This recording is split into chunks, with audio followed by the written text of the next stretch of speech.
Our sign language interpreter tonight is Anne Wangeshi. My name is John Jacob Curie. Welcome to the broadcast. And I am Regina Manyara. Now, a study by the Ethics and Anti-Corruption Commission and the United Nations Office on Drugs and Crime has exposed corruption and unethical conduct in the Kenyan Ministry of Healthcare projects. Favouritism, conflict of interest, bribery and distortion of procurement plans have been identified as the main issues of concern. The study also shows that bribes were mostly received by county government employees, with the highest amount of bribe paid being 3 million shillings.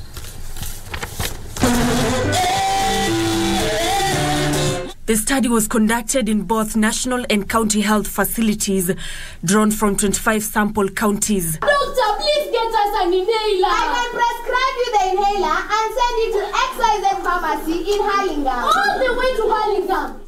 500 members of the public were sampled, alongside 1,280 staff from county health and finance departments.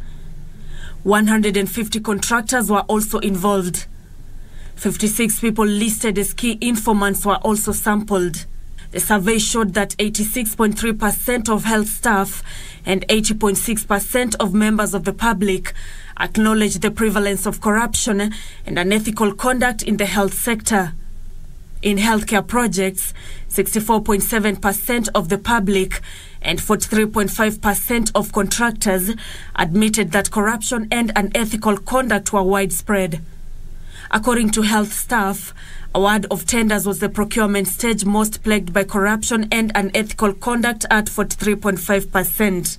Then in some project files, the team noted missing documents, especially the approved procurement plan, requisition, advertisement notice, BQs, engineers' estimates, evaluation reports, and even performance bonds. The study shows that Meru, Tharaka Nithi and Embu counties had more healthcare projects that had been completed at cost above planned budget. Makueni, Kisumu and Migori had the highest levels of public involvement in the implementation of healthcare projects at 93.6%, 83.3% and 81.3% respectively. However, Garissa, Wajir and Nairobi counties had the lowest levels of public involvement. There are people in this country who are hell-bent to enrich themselves on the backs of patient money. Very shameful. On donor money. That you cannot assist yourself, you are assisted. But there are people who have grouped themselves to benefit from these monies. I am not going to allow it to happen.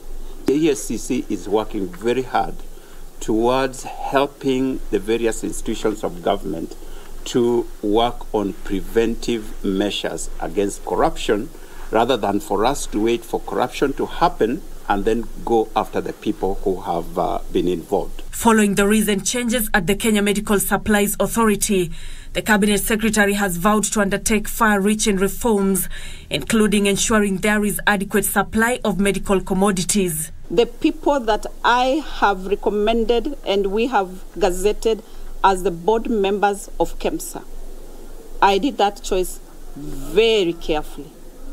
That we want to ensure that KEMSA does its job and just doesn't do it but does it well, that they have to be stocked on the most essential drugs and health commodities needed to serve Kenyans. Health Cabinet Secretary Susan Nakumicha says that she will oversee the implementation of the recommendations in the report. All these in a bid to restore sanity in the ministry that has been rocked by corruption incidents. Nancy Okware, reporting for Prime Edition, Nairobi.